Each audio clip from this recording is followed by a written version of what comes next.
Welcome to the Butterfly Effect. I'm Chris Horner. This is stage 12 of the Tour de France. Now, yesterday's stage 11 was spectacular and one of the best Tour de France stages in history.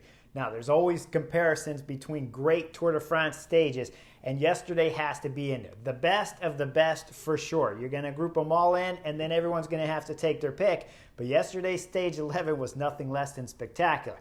Today's stage is a whole nother stage now because everything has changed. We're starting new. We got different race leaders with Tadej Pogacar losing the race leader's yellow jersey to Jonas Vingegaard from Jumbo-Visma. That means we got a whole new team riding on the front of the peloton trying to control everything here on stage 12. And remember, Jumbo-Visma are going to start today's stage not only with the race leader's yellow jersey, but with the green jersey from Wout van Aert, who's won 2 stages here at the Tour de France, and Jonas Vingegaard with his spectacular stage 11 yesterday means Jumbo-Visma have 3 stage race victories at the Tour de France. 2 race leaders' jerseys here with the sprint and the yellow, and a host of second places from Wout van Aert starting on stage 1, 2, 3, and probably somewhere else throughout here at the Tour de France. When the racing starts, there's an interview just before that Tadej Pogacar talks about yesterday's race. He said, "I felt good until I didn't. Whenever I hear that, I think calories right away. That is the light bulb that pops off in my head as soon as I hear those words." Always takes some effort, of course, on the pedals to mix that feeling in. But when you're doing big power like Tadej Pogacar was on stage 11, and then you talk about feeling good all the way up until they get on, and then all of a sudden the power drops, that tells me it's calories. Now when we start today's race, keep that in mind because that always is an issue that a top quality rider like Tadej Pogacar, as we saw in his interview after the stage yesterday where he looked so fantastic doing the post interview at the Tour de France, when you see a rider look that good after bonking on a stage going up a climb like they got on yesterday, you know they can solve it before the start of the next stage. Now here we are at the start of the next stage, 165 kilometers, 3 fantastic climbs. They're going to go back over the Galibier, Col de la Coiffure, and then the most famous, Alpe d'Huez. About 13 kilometers long, everyone knows, 21 hairpin turns all the way up to the top, and all 3 climbs are HC rated. So today should be a spectacular show, and we should absolutely see a showdown between the 2 best riders here on the general classification, if not the 7 best riders in the top 10. Because when we look all the way back to the 7th place on the general classification, everyone's just about 3 minutes and under. So we know Jonas Vingegaard has to keep an eye on all of the fighters here in the top 7 on the general classification if he wants to win the Tour de France. And it's going to start here for Jonas Vingegaard on Alpe d'Huez. Racing starts. It's Nielsen Palace from EF Education, almost from the word go, though he's up there and going solo. He'll have a little bit of company that'll come up about 5-7 kilometers later, and then it's going to be a group of about 6 riders up there. Behind, there's going to be a dog that runs across the road. It's going to cause a crash back there, and it's Steven Kruijswijk from Jumbo-Visma that goes down, and Yves Lampaert from Quick-Step, the Stage 1 individual time trial winner here at the Tour de France and first wearer of the yellow jersey from Quick-Step. He's got a little bit marked up on the shorts. Steven Kruijswijk looks okay, and we'll get back up to the peloton. That little hesitation in the group back there is going to allow those riders up front being led by Nielsen Palace from EF Education to start getting the gap. Now as they're getting the gap, we're going to start the first climb here on today's stage 12. It's the Galibier again in reverse. As the riders start going up the Galibier, all the attacks start happening, and then up front you see the gap of the group up there of about 1:30 to 2-minute gap throughout this Galibier climb. Now we go back to the peloton. We're going to see Giulio Ciccone from Trek Segafredo. He's going to try to close the gap on the group up front as he goes solo. Next from behind, with the help of his teammate, it's going to be Louis Meintjes from Intermarché. He's got his teammate there, Zimmerman, in front. Zimmerman's pulling like crazy, and he's going to launch Meintjes up the road. Won't take Meintjes too long before he bridges up to Ciccone, and then the 2 riders are going to bridge up to the front group. With about 5 kilometers to go, it's Anthony Perez from that group from Cofidis that's going to launch his attack because he wants KOM points on today's stage, and the Galibier gives maximum KOM points here at the Tour de France. Cofidis rider solo. And then there's some more action happening from the peloton behind, because it's going to be Chris Froome, Israel Premier Tech. Chris Froome, congratulations. You're on the tack on the Galibier here at the Tour de France, stage 12. After one of the most epic stages on yesterday's stage 11, Chris Froome has got some legs. He's throwing in attack. At this point in time when I was watching it, I just couldn't imagine he was going to go across the gap on his own. But he's throwing in attack, and he's got about a minute and 30-second gap he's got to clean if he wants to get up to that front group. When we look up at the KOM, Anthony Perez from Cofidis, he's the first to go over here at the Galibier as he starts the backside. Now Chris Froome is trying to close the gap, and when we go back to the peloton, I'll show you the rider throwing in a massive attack on the descent of the Galibier. It's going to be none other than Tom Pidcock from Ineos. Tom Pidcock is throwing down crazy. This kid is flying through the corners. He's taking every risk possible, trying to close the gap so he gets a shot for Team Ineos to win a stage here on Alpe d'Huez Bastille Days here in France. Tom Pidcock reaches up to Mathis Louvel from Arkea Samsic, who had gotten dropped out of the break, flies by him around the outside of the turn, doesn't even hesitate, didn't even look like he slowed down at all, and passing the rider on the outside. This is crazy when I'm watching it in the studios, because the inside rider there, Louvel, if he decides to fade all the way out, he's going to take Tom Pidcock out, but Tom Pidcock shoots right past him. And then the next guy in his crosshairs, none other than four-time Tour de France winner Chris Froome, who was trying to go across to this break. Tom Pidcock passes Chris Froome without any delay. Chris Froome's back there swinging. We see the gap. He'll fight back, and he'll come back up to Tom Pidcock's wheel. Now we'll see the two riders look at each other, and there's a little bump here on the Galibier. It's the bump that was where the riders were attacking. Christophe Laporte was leading that attack, and Primoz Roglic, Jonas Vingegaard was the start of yesterday's magnificent stage 11 attacks. Now they got to go back up this little bump in the Galibier. After Chris Froome looks over at Thomas Pidcock, Pidcock is pushing hard on the pedals, and we see they're finally inside of the group up in front. Now when we go over this final little bump here to start the last descent of the Galibier, up front, Nielsen Palace is going solo. The EF Education rider's been putting on a show. He was the first rider of the tech, and now I gotta believe he's just wondering, what are you guys doing back there? How can you not stay on my wheel? EF Education, Nielsen Palace is flying around the corners, and then all of a sudden Tom Pidcock comes out of the blue. Chris Froome did bridge back up to this group, but he's in the back now, and there's two riders up front. Tom Pidcock's on the wheel of Nielsen Palace now as Nielsen Palace is going through the right-hand hairpin turn on the descent of the Galibier. When they come out of the descent, there's the concrete barrier, and just in front of the concrete barrier is a pole. We'll see Nielsen Palace. He'll skim the barrier, but he'll clean it. He'll pass through cleanly. Now look behind Thomas Pidcock. He's leaning over, left side of his body's leaning over the barrier, and he's got the pole coming up. I'll show you the next picture as he just barely misses the pole at the end of the concrete barrier here. This could have been disastrous for Ineos, and Tom Pidcock could have been a career-ending moment, but Tom Pidcock is still flying on the pedals. He's not going to hesitate here. He's going to fly by Palace as they go in through the next second or third corner here on the descent. Now when they come out of the descent, guess what Thomas Pidcock does? Guys, he sits up and takes the nature break, and then the guys from behind, along with Chris Froome, all catch back up. Now we got 9 riders in the front group with Nielsen Palace, Chris Froome, Tom Pidcock's there, Giulio Ciccone from Trek Segafredo, who bridged up with Minkes. Those two are up at the front. Kobe Goosen, the teammate of Minkes from Intermarché, he's represented. Nielsen Oliveira from Movistar is up there. Sebastian Schoenberger from B&B Hotels is riding fantastic. And Anthony Perez, who took the KOM jersey, he's in this front group of 9. Now, they got about a 5-minute gap on the peloton behind. And I want to back the film up because there's something I forgot just before we were starting. The beginning there of the Galibier, there was a couple big attacks when that break was still getting established up there, and I want to point a couple moves out here because it was Jumbo-Visma following attacks with 3 riders. Steven Kruijswijk, Primoz Roglic, and Sepp Kuss had followed at least 2 attacks that I saw, 2 big attacks that I witnessed early on the Galibier, and it was Wout van Aert closing the gap back there from the peloton up to that group with Jonas Vingegaard, race leader here. Now let's get back up to the front, and I'll discuss that later on in the video. As we're in the valley here proper now, that group of 9's flying on the pedals, working pretty good. Behind, they're a little more casual. They're letting that gap kind of stretch out. The biggest threat up here in this group of 9 is Thomas Pidcock from Team Ineos, who's just over 11 minutes down on the general classification in 11th place.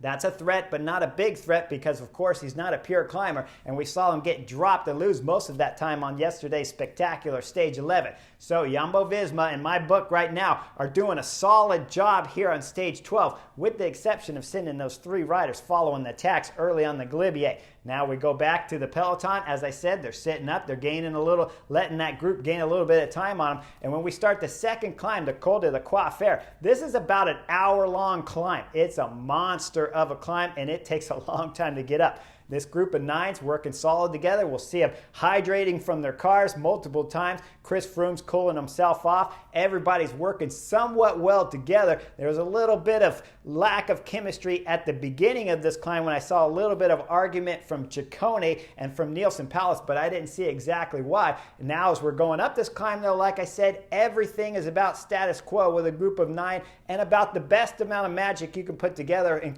terms of everybody working well together. The time keeps going up, and now they get up to about 7 minutes and 20 seconds on the Jumbo-Visma-led peloton behind. Now, with 60 kilometers to go, about 5 kilometers from the summit is when everything's going to start to change here on Stage 12. Jumbo-Visma have had enough riding easy, and they start riding hard. First guy on the front's been Christophe Laporte through most of this valley and up this climb, and now Christophe Laporte is starting to give it some gas and thinning out the peloton. Next rider up after Christophe Laporte, Nathan Van Hooydonk gets on the front, and he starts doing some damage to the peloton until finally when he pulls off, it's time for their climbers to go to work. It's Thies Benoot. Thies Benoot's on the front. You can tell the pace has dramatically picked up as the time gap up to the front leaders have lost about 2 minutes. About that same time, with about 5 kilometers to go, was Thomas Pidcock Ineos, who started the big acceleration from this group of 9. And we're going to see 3 riders go out the back right away with 5 kilometers to go on Col de la Croix Fer. Kobe Goosen from Intermarché, Oliveira from Movistar, and Sebastian Schoenberger from B&B Hotels. That's going to leave only 6 riders up front. Now these 6 riders, they got some class up here, and everybody's riding good. Ciccone's got himself a Giro d'Italia stage victory. He's worn the race leader's yellow jersey here at the Tour de France, so we know we got some quality riders up here when I point out that it's Nielsen Palace that's still there from EF Education, and Tom Pidcock, who's leading and pulling this group up this last part of the Col de la Croix Fer, quite often here setting a pretty vicious tempo so that they can get some time on the Jumbo-Visma train led behind. Now Jumbo-Visma is done with Thies Benoot, and it's Wout van Aert time before we reach the summit. As they go over the summit, Wout van Aert's pushing the pace down the descent, but up front, guess what? They're doing 106 kilometers an hour because on the front of the group, it's Tom Pidcock again who's putting on a show here on Stage 12, bombing down the descent. You look at the back of the breakaway group up there, and it's Menkes, the Intermarché rider that's swinging off the back. I'm thinking, oh man, Menkes, this is a bad break for you to be in with Thomas Pidcock at the front doing 105, 106 kilometers an hour right now. We fan back up to the front of the break, and you can see it's Tom Pidcock on the front. He's in the aerodynamic position. They won't allow the super tuck here with the UCI rules anymore in the Tour de France. So Tom Pidcock's as aero as he can be, and now the speed starts to drop a little bit so Menkes can close back onto this group. That group stays together, and there's a couple more little bumps before we get in the final valley here before Alpe d'Huez starts proper.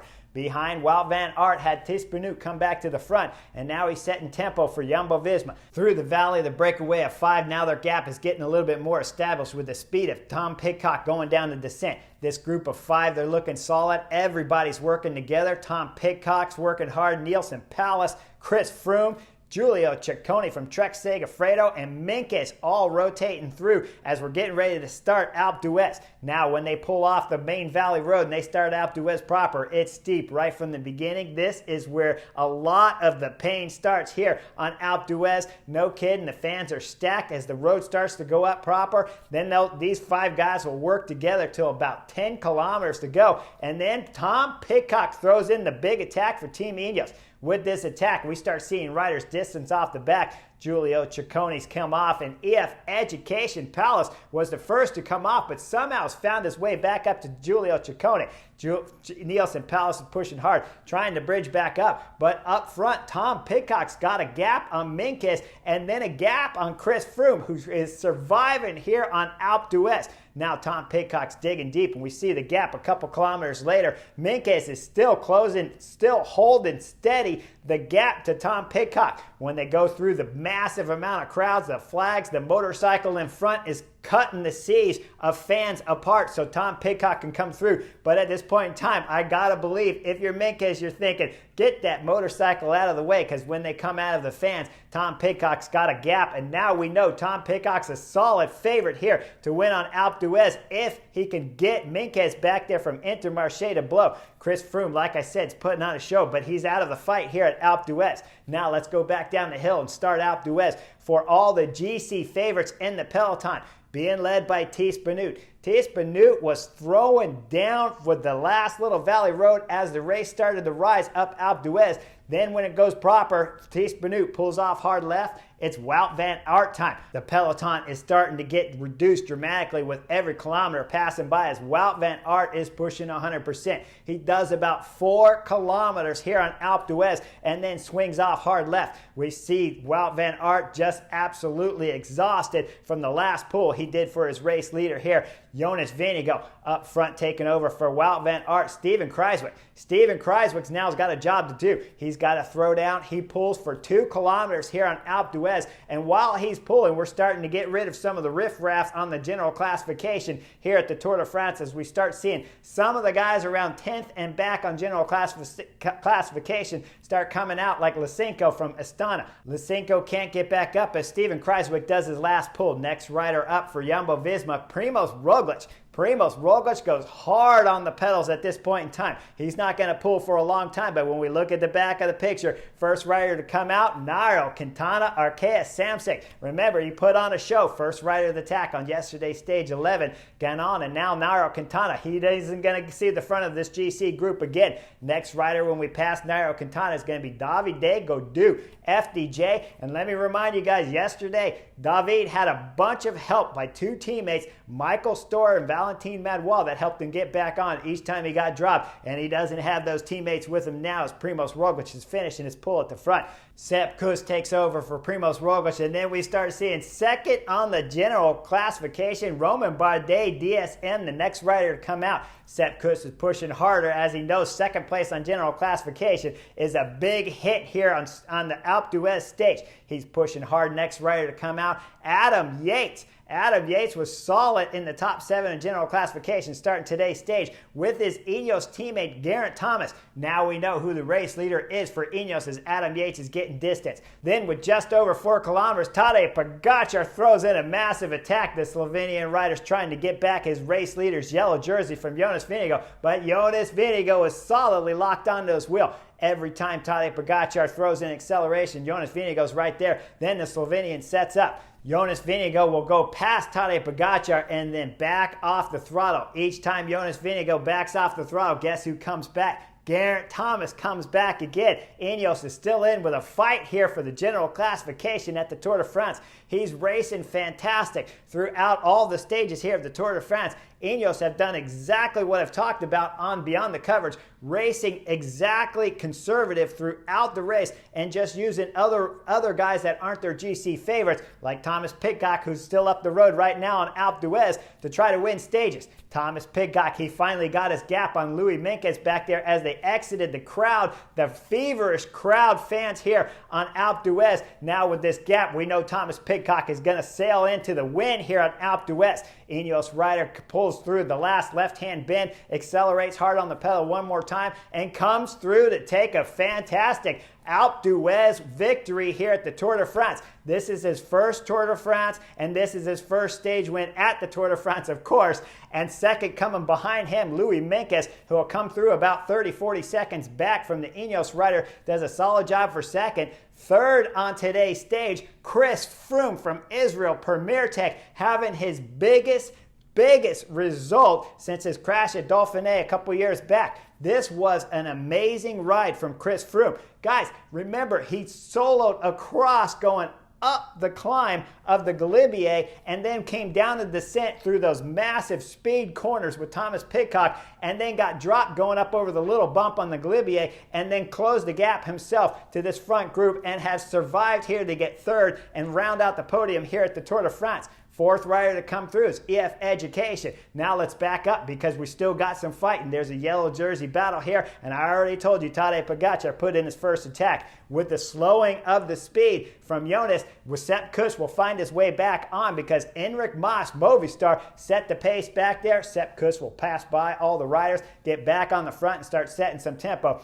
And then it'll be about 2.5 kilometers to go when Tadej Pogacar puts in his next big attack on Jonas. Jonas covers it quickly, and then the same MO happens again. Jonas passes Tadej Pogacar, slows the pace down just a little bit. Geraint Thomas gets on first, then Enric Mas with Sepp Kuss will attach back on. Sepp Kuss will go right back to the front. And when they come out of the last bend with about 300 meters to go, as they were catching Giulio Ciccone, who's leading it out of this last corner here at Alpe d'Huez, it's going to be Tadej Pogacar lighting it up. He'll come across the line for fifth, but he can't dislodge the race leader's yellow jersey. Geraint Thomas is locked in, won't lose any time on today's Alpe d'Huez. And Romain Bardet will lose time here on Alpe d'Huez. That means Tadej Pogacar moves up to second on the general classification. Won't gain time, though, on Jonas, so he's still 2 minutes, 22 seconds. Geraint Thomas will move into third. And when we look at the interview from Tadej Pogacar, I want to point one thing out. He says he knows why he cracked on yesterday's stage, and it won't happen again. He was just too aggressive. He's got a head up now for the following mountain stages here at the Tour de France, and he's looking forward to it. Guys, the racing has just started here at the Tour de France. We know we have a battle between first and second, and Ineos's Geraint Thomas, because of his tactics of racing throughout the first days here at the Tour de France, he's here on the general classification. If you look at the Alpe d'Huez and you look at the tactics, every time those two riders gapped him, Geraint Thomas was able to come back because they're playing games. That means Geraint Thomas, if he keeps racing intelligently, if the two riders up front, Jonas and Pogacar, could wear each other out, Geraint Thomas could possibly find some kind of window of opportunity to go up the road and still try to win here at the Tour de France. It's a long shot, but it's his best tactical advantage here for Team Ineos. Keep going up the stages with other riders on the general classification outside of Yates and Geraint Thomas. Keep those guys fighting for GC. Let the other guys try to win stages like Thomas Pidcock did for Team Ineos today to take that fantastic Alpe d'Huez victory. Keep that tactic going for Ineos, and Geraint Thomas may still have a shot here of winning the Tour de France. I know Tadej Pogacar and Jonas are the strongest, but who knows? Maybe Geraint Thomas's form even steps up just a notch because he's just getting dropped. He's the last rider to come off every time Tadej Pogacar and Jonas go up the road. When I dissect today's tactics, I wasn't fond of how much energy Jumbo-Visma were using throughout today's stage. Before the Galibier started, they had 3 riders covering attacks, and then Wout van Aert pulling the peloton back up with Jonas on his wheel. That's 4 guys using big energy. When we look on the Col de la Croix Fair, Laporte was pushing hard, really hard on the pedals to try to pick up the pace. And then Nathan Van Hooijdonk was tearing his legs up with that acceleration. Thies Benoot was doing a big acceleration. And let me remind you guys, yesterday's stage 11 was one of the best stages at the Tour de France, which means everybody went deep. When I look at Jonas's tactics, though, on Alpe d'Huez, I don't like his team tactic going up, blowing the race up because they isolate Jonas too quickly here with still 4 kilometers to go when Tadej Pogacar is attacking. But Jonas Vingegaard, his tactics were perfect. He followed directly with Tadej Pogacar every time, never pulled aggressive, went in the front, shut the gas off, let his teammate Sepp come back up. This way, if anything happens, maybe a spectator knocks you off your bike at the final here at Alpe d'Huez. I don't know. I've never seen that happen before. Oh, that's right. It has. If something like that happens, flat tires, broken spokes, dropped chain, you get crashed, anything like that happens, you always have a teammate with you. But if you be too aggressive and you drop all your teammates, bad things happen like we saw in yesterday's stage 11. Now today's stage, Jonas Vingegaard, you were perfect. Jumbo-Visma in general, you guys were way too aggressive. Tadej Pogacar, UAE team members, there's some dilemma because with 55 kilometers to go, it was Brandon McNulty getting dropped, which meant Tadej Pogacar only had 2 teammates, Marc Soler and Rafael Michael left with him all the way to Alpe d'Huez. You can get it done with 2, but it's sure to start to get thin if something happens coming down the descent of the penultimate climb at any of the Tour de France stages that are to come. So UAE team members have a bit of a dilemma if Brandon McNulty's form keeps dropping down, especially since they lost George Bennett already earlier to COVID. Make sure you guys like and subscribe. This is some of the best Tour de France racing I've seen in a long time, and we got a big battle to come. Every stage should have big highlights. Like and subscribe, and I'll see you guys on stage 13 of the Tour de France.